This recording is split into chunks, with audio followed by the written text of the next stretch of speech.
सभी को धनतेरस पर्व की हार्दिक हार्दिक शुभकामनाएं। आवाज अगर ऊंची हो, आवाज अगर ऊंची हो तो कुछ लोग सुनते हैं, और अगर आपकी बात ऊंची हो तो बहुत सारे लोग सुनते हैं। एक बहुत अच्छी स्टोरी जो आपके जीवन में बहुत बड़ा बदलाव लेके आएगी। एक बार एक लड़का होता है, 24-25 साल का एक लड़का रहता है, अनाथ लड़का रहता है, उसके माँ बाप वगैरह कोई नहीं रहते हैं, उस दुनिया में उसका कोई नहीं रहता है, वो अकेला रहता है। एक सेठ के यहाँ वो नौकरी कर रहा होता है और अपना गुजारा चला रहा होता है जैसे तैसे जीवन में। लेकिन उसको लगता है कि कुछ है ही नहीं यार मेरे जीवन में, क्या जैसे तैसे मैं गुजारा कर रहा हूँ, केवल बस खाना खा रहा हूँ और जिंदा हूँ। मतलब वो अपने जीवन से खुश नहीं रहता है, बस नौकरी करता, दुकान पे काम करता, घर जाता, खाना बनाता, खाता, सो जाता, यही जीवन चक्र उसका चलता जा रहा था और वो अपने जीवन से सुखी नहीं था। उसके दिमाग में ऐसे बहुत सारे ख्याल, बहुत सारे प्रश्न उठते रहते थे। एक दिन एक बाबा उसके यहाँ पर भिक्षा के लिए आ जाते हैं, तो बोलता है अरे मेरे ही खाने के वास्ते आपको कहाँ से दूं, 4 रोटी बनाई है, अब आपको दे दूंगा तो मैं भूखा रह जाऊंगा। तो बाबा बोलता है एक काम करो बेटा, अगर तुम्हारे मन में इतनी उथल पुथल है और इतने क्वेश्चन आपके दिमाग में चल रहे हैं, इतने प्रश्न आपके दिमाग में चल रहे हैं, तो एक बार जाओ और भगवान गौतम बुद्ध से मिलो, आपकी सारी समस्याओं का समाधान हो जाएगा। ठीक है, उसको ये बात समझ में आती है। वो भगवान गौतम बुद्ध से मिलने के लिए चल पड़ता है। उसके लिए वो 8-10 दिन की छुट्टी ले लेता है अपने सेठ जी से और निकल पड़ता है। बहुत दूर होता है स्थान जहाँ पर गौतम बुद्ध विराजते हैं, तो निकल पड़ता है। शाम हो जाती है जब निकलते निकलते एक जगह, तो वो कहीं ना कहीं शरण के लिए जगह ढूंढता है, तो उसको एक हवेली दिखती है। उस हवेली में वो जाके बात करता है, तो वहाँ पर एक हवेली की जो मालकिन होती है वो आती है, बोलती है अच्छा कहाँ हो, कहाँ से आए हो, कहाँ जा रहे हो? बोले मैं गौतम बुद्ध के पास जा रहा हूँ, भगवान गौतम बुद्ध से मिलने जा रहा हूँ, मेरे कुछ सवालों का जवाब लेने जा रहा हूँ। बोले बहुत अच्छी जगह जा रहा हूँ, बहुत बढ़िया बात है, मैं तुम्हें शरण दूंगी, पर तुम्हें मेरा एक छोटा सा काम करना पड़ेगा। बोले क्या? मेरा भी एक सवाल है, वो पूछ के आना पड़ेगा और उसका जवाब फिर मुझे आप आके बता देना। बोले क्या सवाल है माता जी, बताइए, मैं आपकी जरूर मदद करूंगा।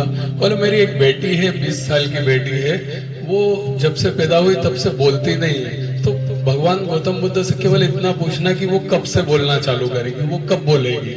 ये बोलते बोलते उसकी आंखों में आंसू आ गए, वो इमोशनल हो गई।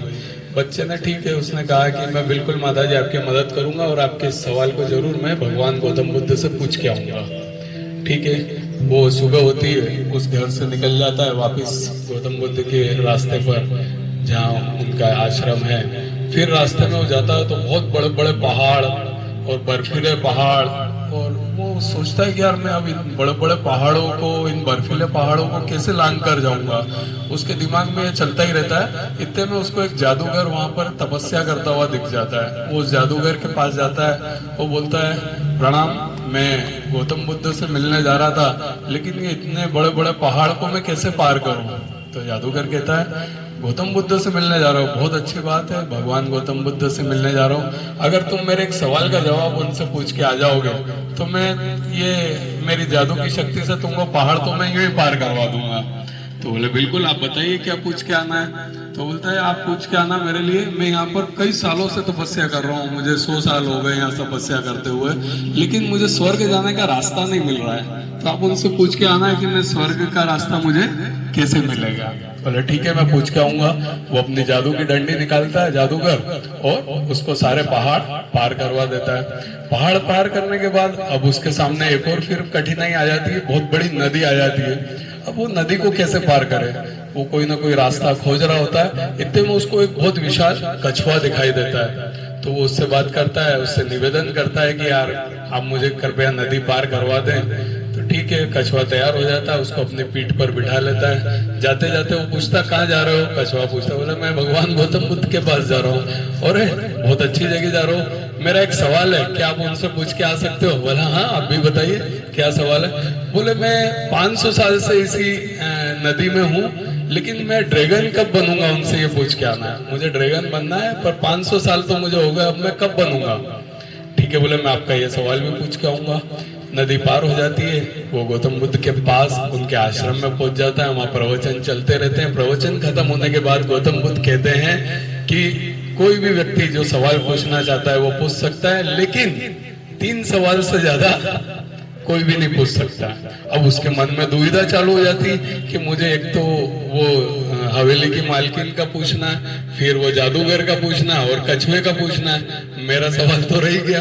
वो तीनों के बारे में सोचता है कि अरे यार, हवेली की मालकिन बहुत दुखी है, बेचारी रो रही थी, अपनी बच्ची के बारे में काफी चिंतित है, उसके इलाज के बारे में। फिर दूसरा उसको ख्याल आता है कि यार जादूगर भी बहुत सालों से, बेचारा 100 सालों से तपस्या कर रहा है, उसके बारे में भी सोचना चाहिए। फिर उसको विचार आता है कछुआ बेचारा 500 साल से उसी नदी में घूम रहा है, उसके बारे में भी सोचना चाहिए।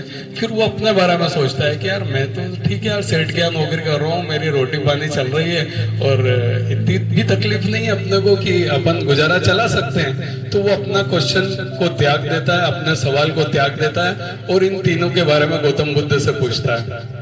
तो गौतम बुद्ध पहले सवाल का जवाब देते हैं कि जो वो मालकिन है अपनी हवेली की, उनके बारे में कि उनकी बच्ची कब बोलेगी। तो जवाब देते हैं वो कि जैसे ही उसकी शादी होगी और वो लड़की बोलना चालू कर देगी। ठीक है, ये पहले सवाल का जवाब मिल गया। दूसरा सवाल, जादूगर को स्वर्ग का रास्ता कैसे मिलेगा। तो गौतम बुद्ध ने कहा उसको कहना कि वो अपनी छड़ी छोड़ दे, जिस दिन वो छड़ी छोड़ देगा, छड़ी का त्याग कर देगा, उसको स्वर्ग का रास्ता मिल जाएगा। ठीक है, दूसरे सवाल का भी जवाब मिल गया। तीसरा सवाल था कछुआ ड्रैगन कैसे बनेगा। उसको कहना कि वो अपना कवच उतार दे, जैसे ही कवच उतारेगा वो ड्रैगन बन जाएगा। ठीक है, उसको तीनों सवालों के जवाब मिल गए। वो वापस चल पड़ता है। सबसे पहले कछुआ मिलता है, उसको कहता है कि आप अपना कवच उतार दीजिए, आप ड्रैगन बन जाओगे। ठीक है, वो जैसे कवच उतारता है तो बहुत सारे हीरे मोती उस कछुए के उसमें से निकलते हैं। तो कछुआ बोलता है चलो यार, मैं तो ड्रैगन बन गया, अब ये हीरो मोती तो मेरे किसी काम के है नहीं, ये आप ले जाओ। सारे हीरो मोती वो लड़का ले लेता है, आगे बढ़ता है। अब उसको जादूगर मिलता है। जादूगर को कहता है कि आपको ये छड़ी छोड़ना पड़ेगी, आपको स्वर्ग का रास्ता मिल जाएगा। ठीक है, जादूगर बोलता है ये छोड़ दी छड़ी, पर मैं इस छड़ी का अब करूंगा क्या। ये छड़ी, एक काम करो, मेरी सारी ताकत, सारी शक्ति तुम रख लो। छड़ी भी उस लड़के को दे देता है और उसको स्वर्ग का रास्ता मिल जाता है। फिर आगे आखिरी में मिलती है हवेली की मालकिन। वहां पर जाता है, बोलता है कि आपकी लड़की की शादी कर दीजिए। वो बोलने लग जाएगी। बोले अच्छा ऐसा क्या। तो फिर लड़का तो मेरे सामने खड़ा है, आप जैसा बढ़िया लड़का मुझे मिल नहीं पाएगा, मैं आपसे मेरी बेटी की शादी कर देती हूँ। ठीक है, सब दोनों एक दूसरे को पसंद करते हैं, उसकी शादी भी हो जाती है, उसको लड़की भी मिल जाती है। और जैसे ही शादी होती है, लड़की बोलती है उन लड़के को कि आप तो वही होना जो उस दिन मेरे यहाँ रात को रुके थे। मतलब वो बोलने लग जाती है। तो देखिए, उसने जब लड़के ने अगर अपने सवाल का त्याग किया और दूसरों की खुशियों के बारे में और दूसरों के बारे में सोचा, तो उसको हीरे जवाहरात मिल गए। ठीक है, उसको जादू की छड़ी शक्तियां मिल गई और उसकी शादी भी हो गई, उसको लड़की भी मिल गई। तो इस कहानी से हमें यही शिक्षा मिलती है कि जब हम त्याग करेंगे अपनी चीजों का, अपने सवालों का, तो ही हमें सफलता मिल सकती है। इस कहानी से हमें यही शिक्षा मिलती है, जीवन में त्याग करना सीखें, दूसरों की खुशियों के बारे में सोचें, दूसरों के बारे में सोचें, तो आपकी उन्नति, आपकी सफलता तय है। ठीक है, अब हम क्या त्याग कर सकते हैं। तो हमें आलस्य का त्याग करना चाहिए, हमें सुबह जल्दी उठना चाहिए, है ना। ये सारी चीजों का हम त्याग करेंगे तो हमें भी बिल्कुल सफलता मिलेगी। तो आज की इस कहानी से हमें यही शिक्षा मिलती है। और अगले प्रयोग में प्रवेश करेंगे, उसके पहले क्या भजन सुनना चाहते हैं।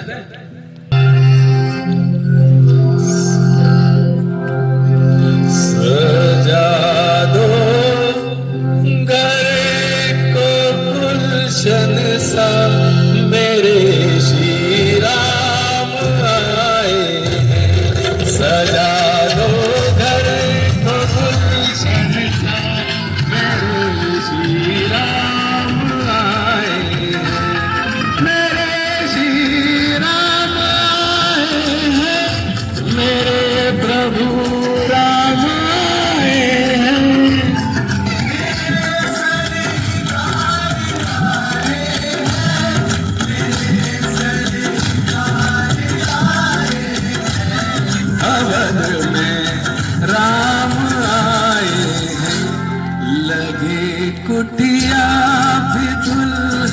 सी लगी कुटिया भी दुल्हन सी मेरे श्री राम आए हैं घर को गुलशन सा अवध में राम आए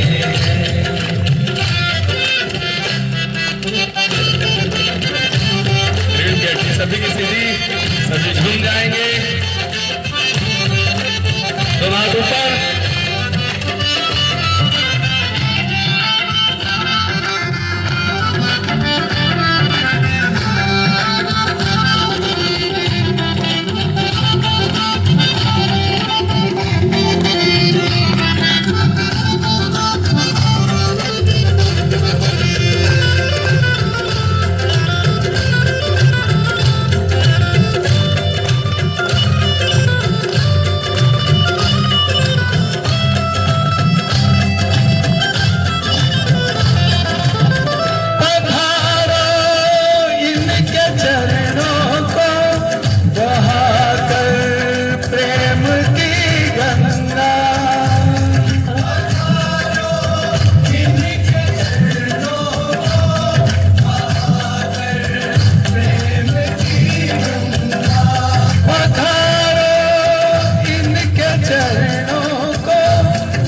प्रभु श्री राम आए हैं सजा लो घर को गुलशन सा अवध में राम आए हैं।